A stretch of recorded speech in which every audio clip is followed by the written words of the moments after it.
இன்னைக்கு நம்ம ஒரு சூப்பரான இன்ஃபர்மேஷன் பற்றி தான் பார்க்க போகிறோம்.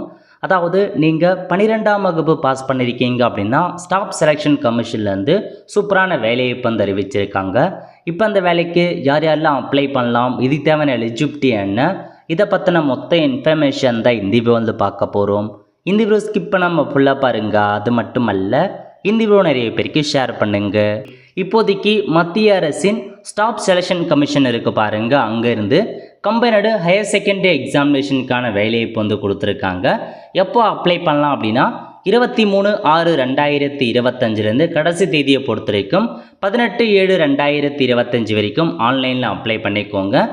எக்ஸாமுக்கான தேதியை பொறுத்த வரைக்கும் டயர் 1 எக்ஸாம் வந்து 8/9/2025 டு 18/9/2025 வரைக்கும் எக்ஸாம் இருக்க போது. டயர் 2 எக்ஸாமினேஷனை பொறுத்த வரைக்கும் உங்களுக்கு February Marchல் இருக்கும் அப்படின்றத இதன் மூலமாக வந்து தெரிவிச்சிருக்காங்க. ஓகே, ஸோ செக் பண்ணி பார்த்துக்கோங்க. ஏதாச்சும் டவுட்னா டோல் ஃப்ரீ நம்பர் கொடுத்துருக்காங்க, கால் பண்ணி கேளுங்க. ஓகே, அதுக்கப்புறம் சேலரி கொடுத்துருக்காங்க பாருங்கள். முதல்ல என்னமான பதவி கொடுத்துருக்காங்க அப்படின்னா மத்திய அரசோட குரூப் சிக்கான பதவி தாங்க. அதாவது லோவர் டிவிஷனல் கிளர்க்குக்கான பதவி, junior secretary assistant and data entry operator கேட்டிருக்காங்க. இந்த 3 பதவி தான். வேரியஸ் டிபார்ட்மெண்ட் வேரியஸ் மினிஸ்ட்ரிஸ்லேருந்து உங்களுக்கான வேலைவாய்ப்பு. ஓகே, சேலரி கொடுத்துருக்காங்க பாருங்கள். எல்டிசி அதாவது டிவிஷன் கிளர்க்கு மற்றும் ஜூனியர் செக்ரட்டரி அசிஸ்டண்ட்டை பொறுத்த வரைக்கும் உங்களுக்கு $19,000 சேலரி கொடுக்குறாங்க. டேட்டா என்ட்ரி ஆப்ரேட்டரை பொறுத்த வரைக்கும் $25,500 வந்து ப்ரொவைட் பண்ணுறாங்க. டேட்டா என்ட்ரி ஆப்ரேட்லேயே கிரேட் ஏ பதவி இருக்குது, அதுக்கும் $25,500 உங்களுக்கான சேலரியாக ப்ரொவைட் பண்ணுறாங்க. ஓகே, வேக்கன்சிஸை பொறுத்த வரைக்கும் 3131 வேக்கன்சி டென்டேட்டிவாக கொடுத்துருக்காங்க. இந்த வேக்கன்சி போக போக அதிகரிப்பதற்கான வாய்ப்புகள் அதிகமாகவே இருக்குது. ஸோ வேக்கன்சி கம்மியாக இருக்குன்னு எதிர்பார்க்க வேண்டாம், கண்டிப்பாக உங்களுக்கு போக போக இன்க்ரீஸ் பண்ணுவாங்க. ஓகே, அடுத்த கட்டமாக இந்த வேலைக்கு இந்தியாவில் இருக்க எல்லாருமே தாராளமாக அப்ளை பண்ணிக்கலாம். ஏஜ் லிமிட்டை பொறுத்த வரைக்கும் 18 வயசுலேருந்து 27 வயசுக்குள்ளே இருக்காங்க பாருங்க, அவங்க அப்ளை பண்ணலாம். அதிகபட்சமாக SC/ST 5 வருஷம் எக்ஸ்ட்ராவாக அப்ளை பண்ணுங்க. OBC அதிகபட்சமாக 3 இயர்ஸ் வந்து எக்ஸ்ட்ராவாக அப்ளை பண்ணிக்கலாங்க. இதுதான் உங்களுக்கான இன்ஃபர்மேஷன். ஸோ நெக்ஸ்ட்டு வந்து பார்த்தீங்கன்னா அப்படியே கீழே வந்தீங்க அப்படின்னா மற்ற இன்ஃபர்மேஷன்ஸ் பற்றி கொடுத்துருக்காங்க. அதாவது கல்வி தகுதி என்ன அதை பற்றி கொடுத்துருப்பாங்க பாருங்கள். ஸோ பேசிக்காக உங்களுக்கான கல்வி தகுதி 12th நீங்கள் பாஸ் பண்ணாவே போதுமானது. அதுதான் உங்களுக்கான கல்வி தகுதியாக நிர்ணயம் செஞ்சு வச்சுருக்காங்க. எசென்சியல் எஜுகேஷன் குவாலிஃபிகேஷனை பொறுத்த வரைக்கும் for data entry operator. So இந்த டேட்டா என்ட்ரி ஆப்ரேட்டருக்கு என்னமான கல்வி தகுதி கொடுத்துருக்காங்க அப்படின்னா 12th standard pass in science stream with mathematics. அதாவது 12th பாஸ் பண்ணியிருக்கணும், சயின்ஸில் கண்டிப்பாக ஒரு சப்ஜெக்ட் மேத்தமேட்டிக்ஸ் வரணும் அப்படின்றத சொல்லியிருக்காங்க.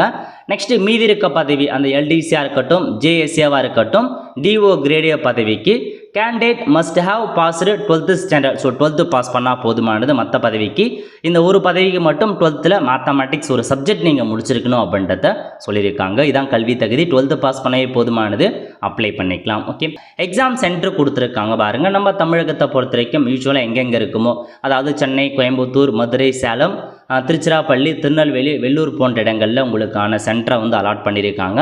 ஏதாச்சும் ஒரு சென்டரை நீங்கள் சூஸ் பண்ணி நீங்கள் அங்கே எக்ஸாம் போய் எழுதிக்கலாம். ஓகே, நெக்ஸ்ட் எக்ஸாம் பேட்டர்ன் பற்றி கொடுத்துருக்காங்க. மொத்தமாக 2 எக்ஸாம் இருக்க போது டயர் 1 எக்ஸாம் மற்றும் டயர் 2 எக்ஸாம் கொடுத்துருக்காங்க. ஸோ அதை பற்றி கீழே அறிவிச்சிருக்காங்க பாருங்கள். ஸோ கொஷின் பேப்பரை பொறுத்த வரைக்கும் உங்களுக்கு தமிழ்லேயே கொஷின்ஸ் இருக்கும் அப்படின்றத மென்ஷன் பண்ணியிருக்காங்க. ஸோ இந்தியாவில் உள்ள எல்லா லாங்குவேஜ்லையுமே எக்ஸாம் இருக்குதுங்க, அதையும் நோட் பண்ணிக்கோங்க. ஸோ உங்களுக்கு கொஷின் பேப்பரை பொறுத்த வரைக்கும் தமிழ்லேயே வந்துடும். ஓகே, முதல்ல டயர் 1 எக்ஸாமினேஷன் இதில் கொடுத்துருக்காங்க. Basic knowledge, general intelligence, quantitative aptitude, general awareness, இது எல்லாமே வந்து பாருங்கள் 25 கொஷின் 50 மதிப்பெண் எக்ஸாம் இருக்க போகுது அப்படின்றத சொல்லியிருக்காங்க. ஸோ இதில் யார் யாரெல்லாம் செலக்ட் ஆகுறாங்களோ அவங்க அடுத்த கட்டமாக, அதாவது question will be set in English, Hindi and any language அப்படின்றத கொடுத்துட்டாங்க. ஸோ இங்கிலீஷ் வித் தமிழ் கூட இருக்குது. அப்புறம் நீங்கள் டயர் 1ல் யாரெல்லாம் செலக்ட் ஆகணும் அடுத்த கட்டமாக டயர் 2 எக்ஸாமினேஷன்ஸ் போவீங்க. இதில் கொடுத்துருக்காங்க பாருங்கள். இதில் வந்து பார்த்தா உங்களுக்கு செஷன் 1ல் வந்து பார்த்தீங்கன்னா, ஸோ செஷன் 1ல் மேத்தமேட்டிக் எபிலிட்டி, அதுக்கப்புறம் ரீசனிங் மற்றும் ஜென்ரல் இன்டெலிஜென்ஸ் வந்து கேட்குறாங்க. 30 கொஷின்ஸ் கேட்குறாங்க. இதில் ஒரு 30-60 கொஷின் டோட்டலாக. ஸோ 180 மதிப்பெண் எக்ஸாம் இருக்க போது. செஷன் 2ல் பொறுத்த வரைக்கும் English language and comprehension, general awareness, இதில் ஒரு 60 கொஷினும் 180 மதிப்பெண் எக்ஸாம் இருக்க போது. அதுக்கப்புறம் வந்து பார்த்தீங்கன்னா செஷன் 3ல் பொறுத்த வரைக்கும் உங்களுக்கு கம்ப்யூட்டர் நாலேஜ் டெஸ்ட் இருக்க போது 15 மதிப்பெண் கொடுக்குறாங்க. அதுக்கப்புறம் செஷன் 4 பொறுத்த வரைக்கும் ஸ்கில் டெஸ்ட் மற்றும் டைப்பிங் டெஸ்ட் இருக்கும் அப்படின்றத சொல்லியிருக்காங்க. இதுதான் பேசிக்கான இன்ஃபர்மேஷன். ஸோ தெளிவாக நோட் பண்ணிக்கோங்க ஒவ்வொரு செஷனாக. ஸோ செக்ஷன் 2 வரைக்கும் எக்ஸாம் தான். செக்ஷன் 3 and 4 வந்து பார்த்தீங்கன்னா டெஸ்ட் வைக்கிறாங்க. அது எந்த மாதிரி டெஸ்ட் அதை பற்றியும் உங்களுக்கு வந்து கொடுத்துருப்பாங்க. ஸோ டெஸ்ட்டை பொறுத்த வரைக்கும் உங்களுக்கு அந்த டேட்டா என்ட்ரி ஆப்ரேட்டருக்கும் வந்து பார்த்தா டெஸ்ட் வைக்கிறாங்க. டைப்பிங்க்கான டெஸ்ட் இருக்கும் அப்படின்னு சொல்லியிருக்காங்க. டெஸ்ட் இருக்கும் அதெல்லாம். இதுக்கு நீங்கள் டைப் ரைட்டிங் தெரியணும் அதாவது டைப் ரைட்டிங் கிளாஸ்க்கான சர்டிஃபிகேட்லாம் இருக்கணும் அவசியம் இல்லை.